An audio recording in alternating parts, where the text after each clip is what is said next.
Hi అండి, welcome my channel. ఈరోజు మనం క్యాలీఫ్లవర్తో దమ్ బిర్యానీ ఎలా చేసుకోవాలో చూసేద్దాం రండి.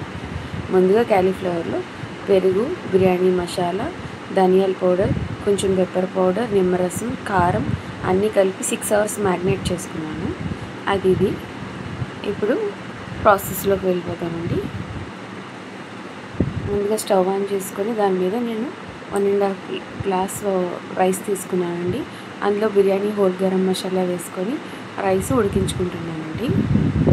పక్కన కొంచెం సాఫ్రాన్ కొంచెం వాటర్లో నానబెట్టుకున్నానండి. ఒక ఉల్లిపాయ, ఒక టమాటో, 2 పచ్చిమిర్చి తీసుకున్నాను. ఇప్పుడు ముందుగా పెనం పెట్టుకొని అందులో ఆయిల్ వేసుకొని మనం తరిగి పెట్టుకున్న ఉల్లిపాయ ముక్కలు ఉన్నాయి కదండి, అవన్నీ బాగా ముదురు బంగారు రంగు ఆల్మోస్ట్ మాడిపోవాలి. అసలైన టేస్ట్ అక్కడే వస్తుందండి. సో ఆ ఉల్లిపాయలన్నీ మనం ఆయిల్లో వేసుకొని బాగా డీప్ ఫ్రైలా చేసేసుకుందాం. ఈ లోపల రైస్ ఉడికిపోతుందండి. నేను రైస్ ఉడుకుతున్నప్పుడే కొంచెం ఉప్పు వేసానండి. ఎందుకంటే మ్యారినేట్ చేసుకున్న దాంట్లో కూడా ఉప్పు వేసాను కదా, ఇది కరెక్ట్గా సరిపోతుంది. మనం సపరేట్గా ప్రిపేర్ చేసిన సాల్ట్ అది మేము యాడ్ చేయక్కర్లేదు. ఒకవేళ మీకు సరిపోకపోతే కనుక యాడ్ చేసుకోండి. ఇప్పుడు ఉల్లిపాయలు బాగా వేగిపోయింది, అవి ఒక ప్లేట్లో తీసేసుకుందాం.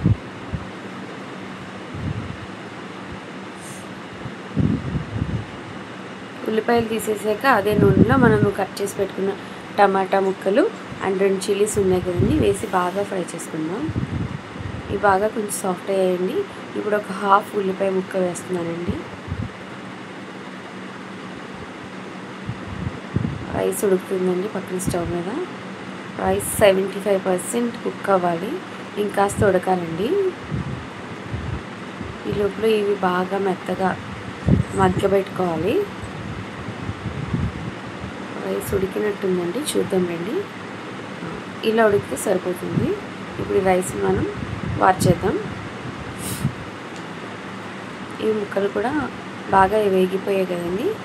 ఇప్పుడు మనం ముందుగా మ్యారినేట్ చేసుకున్న క్యాలీఫ్లవర్ పీసెస్ని ఇందులో వేసేసుకున్నామండి. వేసుకొని బాగా కలుపుకోవాలి.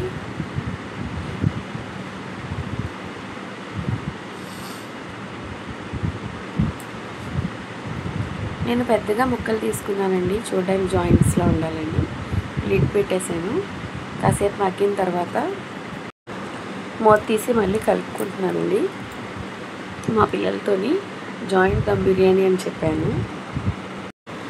దట్టు క్యాలీఫ్లవరు తొందరగా మగ్గిపోతుంది, అందుకని నేను చిన్న పీసెస్ తీసుకోలేదు.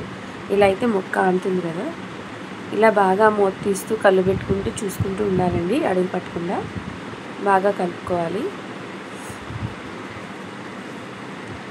రైస్ వాచుకున్నాం కదండి, ఆ రైస్ని ఇందులో వేసేసుకోవాలి. ఇది హాఫ్ బాయిల్ అయిపోయిందండి.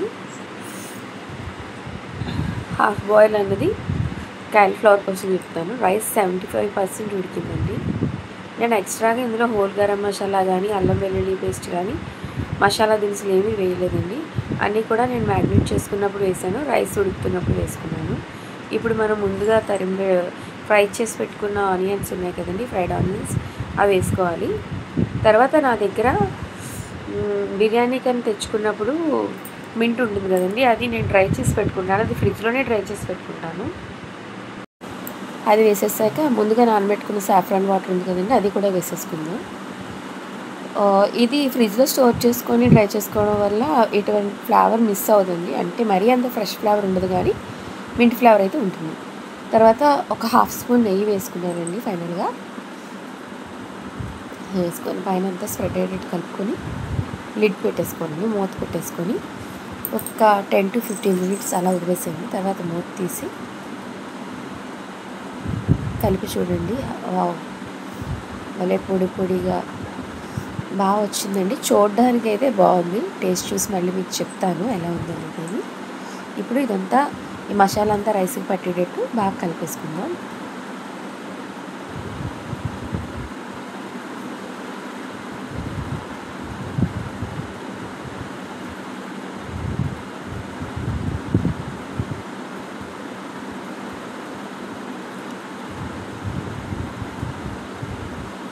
చూసారండి పీస్ ఎలా కనిపిస్తుందో, పెద్దది కట్ చేసుకోవడం వల్ల. ఇప్పుడు సర్వ్ చేసుకుందామండి. అదిగోండి జాయింట్ పడింది, క్యాలీఫ్లవర్ జాయింట్. ఓకే, ఇప్పుడు దీన్ని మనం కచంబరంతో సర్వ్ చేసుకుందాం. మా పిల్లలు జాయింట్ అన్నాము, క్యాలీఫ్లవరా అన్నారు. బాగా ఉడికిందండి. టేస్ట్ వేరే లెవెల్ అండి.